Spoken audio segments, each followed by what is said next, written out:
Hello दोस्तों। Are के lunch point में एक बार फिर से आपका बहुत बहुत स्वागत है। मेरा नाम है राहुल।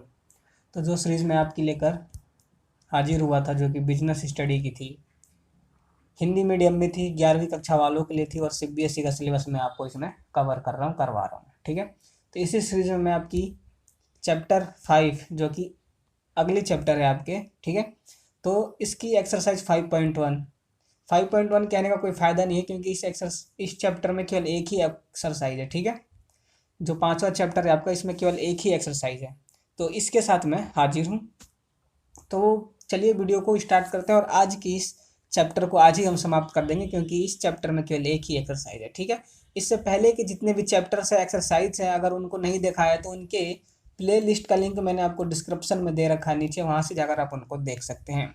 और नोट्स लेने के लिए, पीडीएफ के लिए हमारे टेलीग्राम चैनल को जरूर ज्वाइन कर लेना, जिसका लिंक नीचे डिस्क्रिप्शन में दिया हुआ है। वहाँ पर आपको हर एक प्रकार के नोट्स पीडीएफ्स मिल जाएंगी। ठीक है। तो चलिए स्टार्ट करते हैं। ई बिजनेस एवं सेवाओं का बाह्यकरण। ठीक है। ई बिजनेस क्या होता है, सबसे पहले यह जान लेते हैं। इसका अभिप्राय सभी औद्योगिक तथा वाणिज्यिक क्रियाओं को कंप्यूटर नेटवर्क के माध्यम से पूरा करना क्या कहलाता है? ई बिजनेस कहलाता है। ई बिजनेस में जितने भी औद्योगिक के कार्य होते हैं, जितने भी वाणिज्यिक कार्य होते हैं, उन सभी को कंप्यूटर नेटवर्क के माध्यम यानी कि इंटरनेट से करना ही ई बिजनेस कहलाता है। ई कॉमर्स क्या होता है? एक ई बिजनेस होता है और एक ई कॉमर्स होता है। तो ई कॉमर्स के अंतर्गत केवल वाणिज्यिक क्रियाएं आती हैं। ठीक है। जो ई कॉमर्स होता है इसमें केवल वाणिज्यिक क्रियाएं आती हैं। जितनी भी प्रकार की वाणिज्यिक क्रियाएं, इन सभी को इंटरनेट के माध्यम से पूरा करना ई कॉमर्स कहलाता है। और ई बिजनेस के अंतर्गत दोनों चीजें आती हैं, औद्योगिक और वाणिज्यिक। ठीक है, ध्यान रखना। तो अब आगे चलते हैं और अब इसके क्षेत्र को पढ़ लेते हैं कि ई बिजनेस का क्या क्षेत्र है। ठीक है। सबसे पहला है B to B commerce. B to B commerce का मतलब होता है बिजनेस टू बिजनेस कॉमर्स। ठीक है। इसका अभिप्राय उस व्यवसाय के क्रिया से है जिसमें इलेक्ट्रॉनिक व्यवहारों को करने वाले दोनों पक्षकार फर्में या व्यवसायिक इकाइयां होती हैं। मतलब कि इसमें दो फर्में होती हैं या दो कंपनियां होती हैं, दो व्यवसाय होते हैं। ठीक है। इन दोनों में ही व्यवहार होता है। दोनों इसके दोनों जो पक्षकार होते हैं वो खुद ही या तो दोनों ही फर्में होंगी या तो दोनों ही व्यवसायिक इकाइयां होती हैं। ठीक है। आगे चलते हैं। अगला है बी टू सी कॉमर्स, मतलब कि बिजनेस टू कस्टमर। ठीक है। Business to customer commerce. इसमें एक पक्षकार फर्म होती है और दूसरा पक्षकार ग्राहक होता है। ठीक है। मतलब एक कंपनी है तो दूसरी ग्राहक होगी। एक और ग्राहक घर बैठे ही इंटरनेट पर अपनी मनपसंद वस्तुओं की जानकारी प्राप्त कर सकता है, आदेश दे सकता है, कुछ मदों को इंटरनेट पर ही प्राप्त कर सकता है और भुगतान कर सकता है। ग्राहक यह काम 24 घंटे कर सकता है।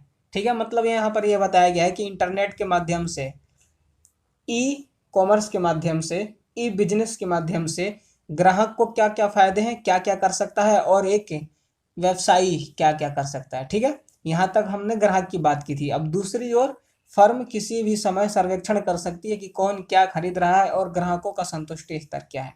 ठीक है। इंटरनेट के माध्यम से जो व्यवसायी है, जो फर्म है, वो यह पता लगाएगी कि जो कस्टमर है वो क्या खरीद रहा है। ठीक है। कितना खरीद रहा है, क्या उससे वो संतुष्ट है या नहीं है, इन सभी चीज़ों की जानकारी क्या करती है? फर्म इकट्ठा करती है। ठीक है। अगला है इंट्रा बी कॉमर्स। इसके अंतर्गत व्यवसायिक क्रिया में सम्मिलित दोनों पक्षकार एक ही व्यवसाय के दो व्यक्ति अथवा विभाग होते हैं। मतलब इसमें एक ही व्यवसाय होती है, या तो या तो जो व्यवसाय है एक, उसके दो व्यक्ति होंगे या तो उसके दो विभाग होंगे। जैसे कि कोई भी एक व्यवसाय मान लेते हैं कोई केमिकल का है। ठीक है। या कोई भी प्रोडक्ट्स का है, उसके दो विभाग हो सकते हैं। कैसे? पहला प्रोडक्शन, दूसरा सेल। कम से कम दो तो होंगे ही, प्रोडक्शन और सेल, ये दो विभाग होंगे ही। वैसे विभाग बहुत सारे होते हैं, प्रोडक्शन, सेल्स, एडवर्टाइजिंग। ठीक है। बहुत सारी परचेसिंग, बहुत सारे विभाग होते हैं, लेकिन कम से कम दो विभाग होने जरूरी हैं। कौन कौन से? प्रोडक्शन और सेल्स, ये दो विभाग तो कम से कम होंगे ही। ठीक है। जैसे एक कम फर्म विपणन विभाग इंटरनेट के माध्यम से लगातार उत्पादन विभाग से संपर्क में रहता है ताकि ग्राहकों की इच्छा अनुसार उत्पादन किया जा सके। ठीक है। यहाँ पर क्या बताया गया? इसमें उत्पादन और विपणन विभाग के बारे में बताया गया है। उत्पादन और विपणन विभाग के बारे में बताया गया है कि ये दोनों आपस में इंटरनेट के माध्यम से कनेक्ट रहती है। विपणन माध्यम को क्या पता लगता है कि ग्राहक की क्या पसंद है। अब विपणन से क्या पता चलता है कि ग्राहकों की क्या पसंद है, ग्राहक क्या चाहता है। जैसे विपणन विभाग को यह बात पता लगती है, वो तुरंत उत्पादन विभाग को संपर्क में करता है और बोलता है कि ग्राहक ये चाहते हैं, तो तुरंत उत्पादन विभाग उनकी इच्छा अनुसार उत्पादन करता है। उत्पादन इच्छा अनुसार इसलिए किया जाता है कि ज़्यादा लाभ कमाया जा सके। अगर जो चीज़ आप बना रहे हो अगर वो ग्राहक की पसंद का नहीं है तो उसे बनाने का कोई फायदा नहीं है, क्योंकि कोई भी उसे खरीदेगा नहीं और परिणाम स्वरूप आपको लाभ होगा, लाभ नहीं हानि होगी। ठीक है, तो इसलिए ग्राहकों की इच्छा संतुष्टि का भी ध्यान रखना बहुत ही आवश्यक है।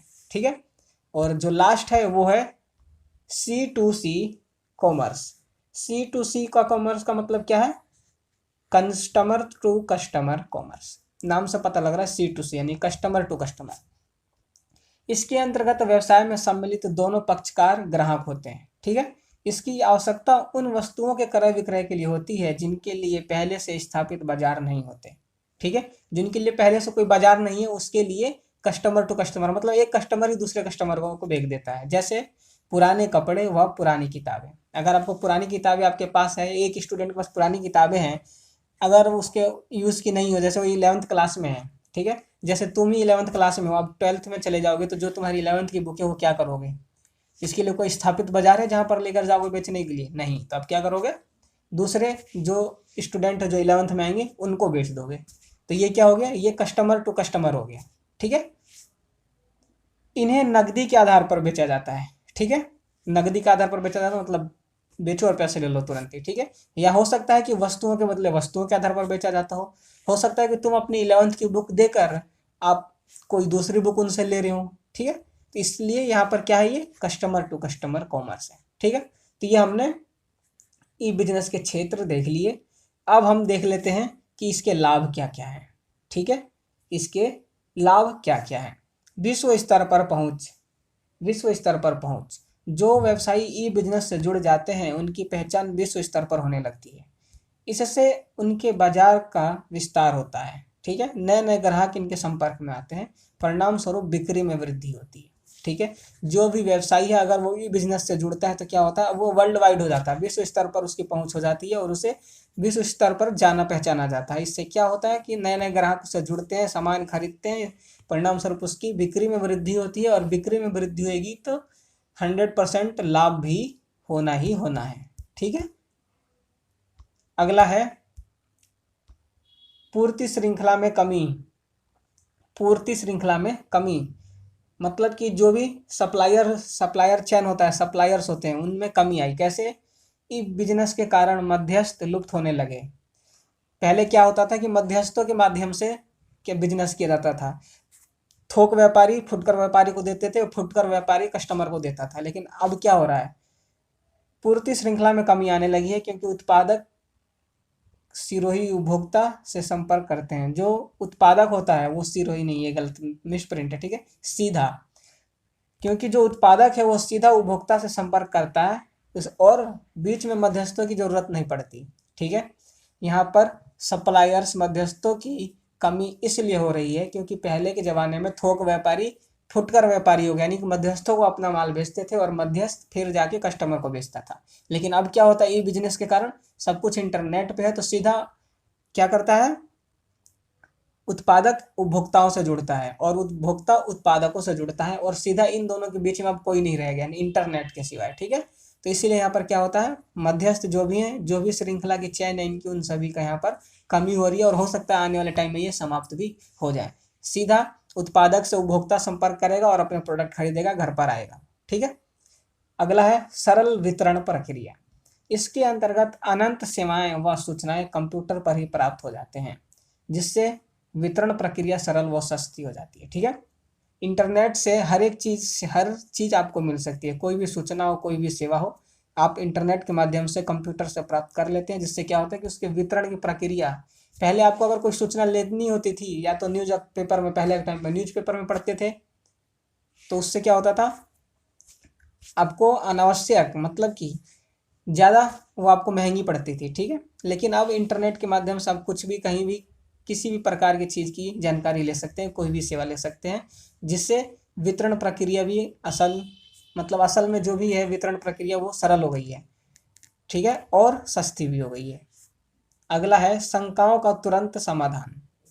इंटरनेट के माध्यम से उपभोक्ता व अन्य व्यवसायी अपनी शंकाओं का तुरंत समाधान कर सकते हैं। अगर आप उपभोक्ता हैं और आपको कोई संकोच है कि जो भी प्रोडक्ट आपने खरीदा है वो सही है या नहीं है, तो आप तुरंत उसके उत्पादक से इंटरनेट के माध्यम से जुड़कर अपने कन्फ्यूजन का सॉल्यूशन पा सकते हैं, ठीक है। जैसे अगर अभी मैं आपको पढ़ा रहा हूँ, तुम्हें पढ़ा रहा हूँ, अगर तुम्हें कुछ समझ में नहीं आ रहा तो तुरंत तुम मुझसे टेलीग्राम चैनल पर जुड़ सकते हो। टेलीग्राम चैनल पर जुड़कर अपने कन्फ्यूजन का सॉल्यूशन पा सकते हो, ठीक है। तो मेरे टेलीग्राम का चैनल मैंने डिस्क्रिप्शन में दे दिया है, वहाँ से जाकर टेलीग्राम चैनल को ज्वाइन कर लेना, ठीक है। अगला है समय की बचत। अब उपभोक्ताओं को सामान खरीदने के लिए बाजार में नहीं घूमना पड़ता, घर पर बैठे ही विभिन्न दुकानों पर उपलब्ध माल की जानकारी प्राप्त हो जाती है, समय की बचत होती है। पहले कुछ भी खरीदना होता था, निकल पड़ते थे बाजार थैला लेके, घूमो 10-15 दुकान देखो, उसके बाद खरीद के लाओ, 3-4 घंटे बर्बाद। अब बैठे बैठे फ़ोन पर 10 मिनट में देखो, बुक करो और आपको सामान मिल जाएगा, आपको कहीं बिना जाए, ठीक है। तो ये इसके लाभ हैं। अब बात कर लेते हैं कि ई कॉमर्स ई बिजनेस के लिए आवश्यक संसाधन क्या है। सबसे पहला कंप्यूटर सिस्टम होना चाहिए, इंटरनेट का कनेक्शन होना चाहिए और वेब पेज बनाना आना चाहिए आपको। आप अपना एक पेज बना लो जिसके ऊपर आप अपने बिजनेस को ग्रो करोगे, ठीक है। ये 3 चीज़ें चाहिए ई बिजनेस या ई कॉमर्स के लिए। सेवाओं का बाह्यकरण क्या होता है देख लेते हैं। इसका अभिप्राय व्यवसाय को सफलतापूर्वक व न्यूनतम लागत पर चलाने हेतु कुछ सेवाओं को संगठन के बाहर से प्राप्त करना है। मतलब अपने व्यवसाय को सफलतापूर्वक और कम लागत पर चलाने के लिए कुछ ऐसी सेवाएं होती हैं जिनको हम बाहर से करते हैं, बाहर से प्राप्त करते हैं। सेवाओं के बाह्यकरण की प्रकृति, ठीक है। जैसे अगर मैं एग्जांपल दूं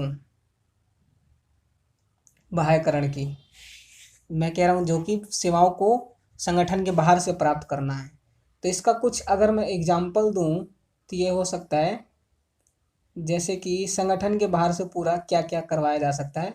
जैसे कि उत्पाद के लिए विज्ञापन स्वयं भी कर सकते हैं, ठीक है। अगर खुद की कंपनी है तो अगर वो चाहे तो विपणन भी खुद कर सकता है अपने प्रोडक्ट का। लेकिन अगर वो चाहता है कि विपणन के ऊपर ध्यान ना देकर अपने अन्य उत्पादन पर ज़्यादा ध्यान दे, तो वो क्या करेगा, विपणन को बाहर से करवाएगा।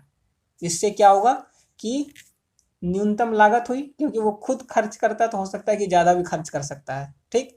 तो वो जो अब विपणन है, एडवर्टाइजमेंट है, वो दूसरी कंपनी से करवा देगा। इससे क्या हुआ कि उसका टाइम यहाँ पर बच गया, उससे उसका ध्यान दूसरे उस पर केंद्रित होने से बच गया। तो अब उसका ध्यान केवल अपने काम पर केंद्रित रहेगा और उससे वो अपना काम बेहतर तरीके से कर पाएगा, ठीक है। तो अब देख लेते हैं इसकी प्रकृति। सेवाओं की सस्ती विधि है ये। इसकी प्रकृति सेवाओं को सस्ती दर पर प्राप्त करवाने की है। एक ही प्रकार की सेवा को बड़े स्तर पर व्यवहार करने के कारण सेवाएं सस्ती दर पर उपलब्ध हो जाती हैं, ठीक है। अगर एक ही सेवा को बड़े स्तर पर खरीदा बेचा जाता हो, बड़े स्तर पर उसका व्यवहार होता हो, तो क्या होता है, वो सेवाएं सस्ती हो जाती हैं। ये बात सबको पता है, ठीक है। अगला है सेवाओं का संगठन के बाहर उपलब्ध होना। इसके अंतर्गत व्यावसायिक संगठनों को सेवाएं बाहर से प्राप्त होती हैं। कुछ कंपनियां कुछ विशेष सेवाएं प्रदान करने के लिए स्थापित की जाती हैं, जैसे उधार एकत्रित करने वाली एजेंसी, ठीक है। कुछ सेवाएं ऐसी होती हैं जो संगठन के बाहर से उपलब्ध होती हैं, जैसे कि मैंने अभी एडवर्टाइजमेंट वाला एग्जांपल दिया, वो हो सकता है। उधार एकत्रित करने वाली एजेंसी हो सकती है। अगर आपने कहीं उधार दे रखे हैं, बहुत जगह आपका काम ही उधार देने का है, तो आप उधार उनसे वापस लेने के लिए एक एजेंसी हायर कर सकते हो, जो कि केवल काम क्या करेगी, जहाँ जहाँ आपके उधार है वहाँ से आपके केवल उधारों को वो एकत्रित करेगी, ठीक है। तो ये कुछ सेवाएं होती हैं। अगला है विशिष्टीकृत सेवाएं। क्योंकि एक कंपनी प्राय एक ही प्रकार की सेवाएं उपलब्ध करवाती है, इसलिए उस विशेष सेवा में उसको विशेषज्ञता प्राप्त हो जाती है, इसलिए क्या है, एक विशिष्टीकृत सेवा है। प्रयोग करने वाले की कुशलता में वृद्धि। अनेक सेवाएं संगठन के बाहर से प्राप्त हो जाने के कारण इन्हें प्रयोग करने वाला अपने मुख्य व्यवसाय पर ध्यान केंद्रित कर सकता है। इससे प्रयोग करने वाले की कुशलता में वृद्धि होती है, ठीक है। अनेक सेवाएं ऐसी भी होती हैं जिन्हें संगठन के बाहर से प्राप्त हो जाती हैं, जैसे एडवर्टाइजमेंट बताया मैंने, ठीक है। उधार एकत्रित करने वाली एजेंसी बताई। इनके कारण क्या होता है कि वो अपने मुख्य कार्य पर ध्यान केंद्रित करते हैं, और इससे क्या होता है कि उनकी कुशलता में वृद्धि होती है, वो अपने कार्य को अच्छे तरीके से कर पाते हैं। ठीक है, उनके व्यवसाय का विस्तार होता है, सेल्स बढ़ती हैं, जिनसे उनको लाभ के प्रतिशत में भी वृद्धि देखने को मिलती है। ठीक है, तो ये सारी क्या है, इसके लाभ हैं। अब आगे बढ़ते हैं। अब देखते हैं सेवाओं के बाह्यकरण की आवश्यकता क्यों पड़ती है। सबसे पहला, अच्छी क्वालिटी की सेवाएं प्राप्त करना। एक ही कंपनी का अनेक क्रियाओं में विशिष्टीकरण नहीं हो सकता। यदि कोई कंपनी सभी क्रियाओं को स्वयं पूरा करने की कोशिश करती है तो प्रदान की जाने वाली सेवाओं की क्वालिटी पर विपरीत प्रभाव पड़ने की पूरी संभावना रहती है। एक ही कंपनी, जितने भी कार्य होते हैं कंपनी के, ऐसा नहीं है कि उन सभी कार्यों में विशिष्टीकरण प्राप्त कर सकती है। कोई एक व्यक्ति केवल एक ही कार्य का विशेषज्ञ हो सकता है। ठीक है, ज़्यादा से ज़्यादा 2 का हो जाएगा, 5-6 का तो नहीं हो सकता, ये पॉसिबल नहीं है। ठीक है, अगर कंपनी ऐसा करती है, सारे कार्य खुद करती है, तो ऐसा हो सकता है कि जो भी वो कार्य कर रही है उसकी क्वालिटी पर नेगेटिव इफेक्ट पड़े। ठीक है, इसलिए हम क्या करते हैं, बाह्यकरण की यूज़ करते हैं, बाह्यकरण को यूज़ करते हैं, इसका प्रयोग करते हैं। ठीक है, और इसका प्रयोग किस लिए करते हैं कि कुछ कार्य हम अपने बाहर से करवा सकें। जैसे एडवर्टाइजमेंट हम बाहर से करवा सकते हैं, जैसा मैंने एग्जांपल दिया पीछे एडवर्टाइजमेंट का, वही लेके चलूँगा ताकि अच्छे से समझ में आए। जैसे कि एडवर्टाइजमेंट हम बाहर से करवा लें, इससे क्या होगा कि हमारा टाइम बचेगा और हम अपना ध्यान अपने मेन कार्य पर एकत्रित कर पाएंगे। दूसरा है सेवाओं में स्थायी विनियोग से बचना। सेवाओं में स्थायी विनियोग से बचना। यदि कोई कंपनी यह सेवाएं संगठन के अंदर ही उपलब्ध करती है तो उसके लिए अलग विभागों की स्थापना करनी होगी, जिस पर भारी स्थायी विनियोग करना पड़ता है। ठीक है, अगर हम ऐसा करते हैं, बाह्यकरण की प्रक्रिया को यूज़ करते हैं, मतलब बाह्यकरण को प्रयोग करते हैं, अपनाते हैं, तो इससे क्या होता है कि हम स्थायी विनियोग से बच सकते हैं, मतलब कि एक्स्ट्रा इन्वेस्टमेंट से बच सकते हैं। कैसे? जैसे मैंने एग्जांपल दिया पीछे एडवर्टाइजमेंट। अगर हम खुद एडवर्टाइजमेंट करते तो एडवर्टाइजमेंट कोई एक छोटी मोटे कार्य नहीं है, एडवर्टाइजमेंट एक बहुत बड़ा कार्य है। इसके लिए आपको एक एडवर्टाइजमेंट विभाग का स्थापना करना पड़ता, जिसके लिए आपको इसके ऊपर क्या करना पड़ता, इन्वेस्टमेंट करना पड़ता। और ये छोटे टाइम के लिए नहीं होता। अगर आप एडवर्टाइजमेंट विभाग स्थापित कर रहे हैं तो छोटे टाइम के लिए नहीं है, ये लंबे टाइम के लिए। तो इसमें आपको स्थायी विनियोग करना पड़ता, हर एक प्रकार के इसमें खर्चे करने पड़ते, जिससे कि आपको आपके प्रॉफिट में कमी देखने को मिलती। ठीक है, तो इसलिए अगर बाह्यकरण का हम प्रयोग करते हैं तो हमें स्थायी विनियोग से बचना पड़ता है, एक्स्ट्रा इन्वेस्टमेंट से बचना पड़ता है। ठीक है, बचना पड़ता है नहीं, बचते हैं हम, एक्स्ट्रा इन्वेस्टमेंट से हम बचते हैं उसमें। ठीक है, अगला है व्यवसाय को सुविधापूर्वक ढंग से चलाना। अगर आप व्यवसाय को सुविधापूर्वक ढंग से अच्छे से चलाना चाहते हो तो बाह्यकरण को प्रयोग करना आवश्यक है। पीछे भी मैंने बताया क्यों, क्योंकि आप अपने कुछ कार्यों को बाहर से करवा सकते हो, जिससे कि आपका टाइम बच सकता है और आप अपने कार्य के ऊपर ध्यान केंद्रित कर सकते हो। ठीक है, इसकी आवश्यकता व्यवसाय को सुविधापूर्वक तरीके से चलाने के लिए होती है। व्यवसाय का ध्यान अनेक छोटी छोटी क्रियाओं से हटाकर मुख्य क्रियाओं की ओर केंद्रित हो जाता है, इससे पूरा व्यवसाय बढ़िया तरीके से चलता है। वही बात, छोटी छोटी क्रियाएं जैसे कि एडवर्टाइजमेंट हो गया, किसी से उधार एकत्रित करना हो, ठीक है, ये सारी चीज़ें बाहर की कंपनियों से या दूसरे बाहर से करवा लो और अपना ध्यान अपने कार्य पर केंद्रित करो, इससे आपको ही लाभ होगा। ठीक है, तो ये है इसकी सेवाओं की आवश्यकता, क्यों हम बाह्यकरण की सेवाओं को यूज़ करते हैं। ठीक है, ये सारी यहाँ पर मैं आशा करता हूँ समझ में आ गया होगा। अगर कुछ कन्फ्यूजन रह गया हो, कुछ समझ में ना आया हो तो कमेंट कर देना, ताकि मुझे समझ में आ सके कि मुझे दोबारा से ये समझाना है। ठीक है, अब आगे बढ़ते हैं। बाह्य के सेवाओं के प्रकार। सबसे पहला है वित्तीय सेवाएं। इसका अभिप्राय ऐसी बाह्य सेवा से है जो किसी न किसी रूप में कंपनी की वित्त प्रबंध में सहायता करती है। अगला है विज्ञापन संबंधी सेवाएं। आज बाजार में अनेक ऐसी विज्ञापन कंपनियां स्थापित हो चुकी हैं जो विभिन्न व्यावसायिक संस्थानों को विज्ञापन संबंधी सेवाएं प्रदान कर रही हैं। ठीक है, बहुत सारे ऐसी विज्ञापन एजेंसियां हैं, कंपनियां हैं जो कि व्यवसायों के लिए विज्ञापन का काम करती हैं। ठीक है, तो ये विज्ञापन संबंधी भी सेवाएं प्रदान करता है। अगला है पात्रवाहक या कुरियर सेवाएं। पहले अगर कुछ भेजना होता था तो डाक सेवा लेनी पड़ती थी, लेकिन आज कुरियर सेवाएं उपलब्ध हैं। कुरियर सेवाएं भी, जो भी आप कुरियर सेवा मतलब कुरियर करते होंगे, किसी को कुछ सामान भेजते होंगे, तो उसके भी क्या है, वो एक बाह्यकरण का प्रकार है। ठीक है। अगला है ग्राहक सहायता सेवा। ग्राहकों को व्यवसाय का देवता माना जाता है। यदि ग्राहक खुश है तो समझे सफलता निश्चित है। इसलिए ग्राहकों की समस्याओं का समाधान करने के लिए यह सुविधा अत्यंत आवश्यक है। ठीक है। अगर कस्टमर सपोर्ट सर्विस से बोलें, कस्टमर सपोर्ट सर्विस ही बोलते हैं। अगर आपको कुछ भी सहायता की ज़रूरत है, आपको कुछ समझ में नहीं आता है, तो आप क्या करते हो, कॉल सेंटर में उनको कॉल कर देते हो। कॉल सेंटर भी इनको बोल सकते हैं। ठीक है। जैसे एयरटेल का है, एयरटेल में आपको कोई भी समस्या आती है तो आप उनके कॉल सेंटर को कॉल करते हो और वहाँ से आप क्या करते हो, अपनी समस्या का समाधान करते हो। तो उसी प्रकार से अगर आप अपने ग्राहकों को संतुष्ट कर सकें तो आपकी सफलता निश्चित है। ठीक है। तो ये सारी क्या है, ये बाह्य सेवाओं के प्रकार है। इन प्रकार की जो भी सेवाएं हैं, ये सारी सेवाएं बाह्य की हैं। ठीक है। अगर बाह्यकरण को आप यूज़ करते हो तो ये सारी चीज़ें आपको यहाँ पर मिलेंगी, जिससे कि आप ये सारे कार्य यहाँ से करवा कर और बाकी का अपना ध्यान अपने मुख्य कार्य पर केंद्रित कर सकते हो। ठीक है। आगे बढ़ते हैं। ज्ञान प्रक्रिया बाह्यकरण यानी कि KPO, नॉलेज प्रोसेस आउटसोर्सिंग। ठीक है।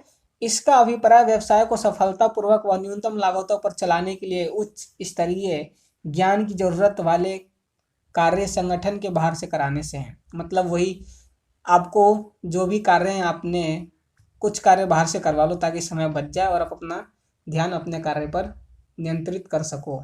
ठीक है। यह BPO का ही एक उच्च स्तरीय कदम है। अब BPO क्या होता है, तो आओ आगे देख लेते हैं। जहां एक और BPO के अंतर्गत प्रक्रिया विशेषज्ञ पर ध्यान केंद्रित किया जाता है, वहीं दूसरी ओर KPO के अंतर्गत ज्ञान विशेषज्ञता पर ध्यान केंद्रित किया जाता है। जो KPO है, ज्ञान प्रक्रिया बाह्यकरण, इसमें क्या किया जाता है कि ज्ञान विशेषज्ञता पर ध्यान केंद्रित किया जाता है। इसके अंतर्गत ये लिखा है उच्च स्तरीय की ज्ञान की जरूरत होती है। इसमें अगर आपको कोई कार्य है आपके पास जो कि उच्च स्तरीय ज्ञान की है, तो वो आप इससे करवा सकते हो। ठीक है। और जो BPO है, BPO का मतलब होता है आपका बिजनेस प्रोसेस आउटसोर्सिंग। ठीक है। BPO में क्या देखा जाता है, प्रक्रिया विशेषज्ञता देखा जाता है। प्रक्रिया, किसी भी कार्य को करने के लिए कौन सी प्रक्रिया यूज करनी चाहिए। ठीक है। तो ये सारी चीजें आपको इसमें मिलेंगी बाह्यकरण में। अगला है स्वचालित teller machine, ATM, automatic teller machine.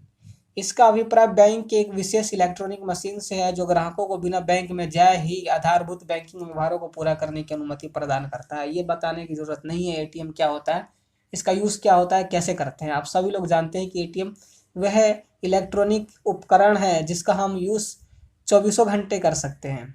ठीक है। इससे अपने पैसे निकालना डालना, इसके क्या क्या यूज़ है, उपयोगिता आगे लिखी पड़ी है। नकदी जमा करना, निकालना, लघु विवरण मतलब कि मिनी स्टेटमेंट, भुगतान करना, ऑनलाइन कोई भुगतान करना हो, किसी को कोई मनी ट्रांसफ़र करना हो, तो आप सब चीज़ कर सकते हो ATM के उपयोग से। ठीक है। तो ये होता है ATM। अगला है स्मार्ट कार्ड। इसका अभिप्राय एक अति लघु टेम्पर प्रूफ उपकरण से है जिसमें एक माइक्रो प्रोसेसर चिप लगी होती है जो उपयोगकर्ता का डाटा स्टोर करने के काम आता है। ठीक है। जो स्मार्ट कार्ड है ये एक क्या है, डाटा स्टोर करने का काम करता है। इसमें माइक्रो प्रोसेसर चिप लगी होती है। यह लघु टेम्पर प्रूफ उपकरण होता है। ठीक है। क्या इसके लाभ हैं, देख लेते हैं। आसान प्रयोग। स्मार्ट कार्ड एक ऐसा उपकरण है जिससे कोई भी आसानी से प्रयोग में ला सकता है, इसलिए इसे उपभोक्ता अनुकूल उपकरण कहा जाता है। ठीक है। इसका यूज़ आसानी से कर सकते हैं, इसलिए इसको हम उपभोक्ता अनुकूल उपकरण कहते हैं। दूसरा है बहुउद्देशीय उपकरण। यह एक छोटा सा कार्ड होता है लेकिन यह अनेक काम करता है। जैसे क्रेडिट कार्ड का काम कर देगा, ये डेबिट कार्ड का काम कर देगा, पहचान पुष्टि का काम ये कर देगा, मेडिकल हिस्ट्री का काम ये कर देगा। बहुत सारे कार्य होते हैं जो स्मार्ट कार्ड द्वारा किए जाते हैं। अगला कार्य है पूर्ण सुरक्षा। क्योंकि स्मार्ट कार्ड टेम्पर प्रूफ होता है इसलिए इसमें संग्रहित डेटा से छेड़छाड़ नहीं किया जा सकता, पूर्ण रूप से सुरक्षित होता है। ठीक है। टेम्पर प्रूफ होता है इसलिए इसमें आप कुछ भी छेड़छाड़ नहीं कर सकते, आप नहीं दूसरे लोग, जो भी अगर आप वो खो जाता है आपका स्मार्ट कार्ड तो दूसरे लोग इससे छेड़छाड़ नहीं कर सकते, क्योंकि इसका एक्सेस करने के लिए आपको पिन की ज़रूरत होती है, इसको चलाने के लिए आपको पिन की ज़रूरत होती है। ठीक है, अगला है गतिशीलता। स्मार्ट कार्ड को कहीं भी आसानी से ले जाया जा सकता है। गतिशीलता मतलब कुछ भी, इसमें हर एक प्रकार का डेटा है आपका, आप कुछ भी चाहें तो गतिशील, बहुत जल्दी आप इससे कर सकते हैं, इसको कहीं भी आसानी से ले जा सकते हैं। ये हल्का होता है, भारी नहीं होता, छोटा होता है। ठीक है, अगला है अधिक संग्रहण क्षमता। स्मार्ट कार्ड में बड़ी मात्रा में डाटा स्टोर किया जा सकता है, इसकी जो क्षमता होती है वो अधिक होती है, इसमें अधिक मात्रा में आप अपने डाटा को स्टोर कर सकते हैं। तो ये होता है आपका स्मार्ट कार्ड। तो यही इस चैप्टर में इन्हीं चीज़ों के बारे में बताया गया था, smart card, automatic teller machine, ठीक है, ई बैंकिंग, ई कॉमर्स, इन सभी चीज़ों के बारे में बताया गया था।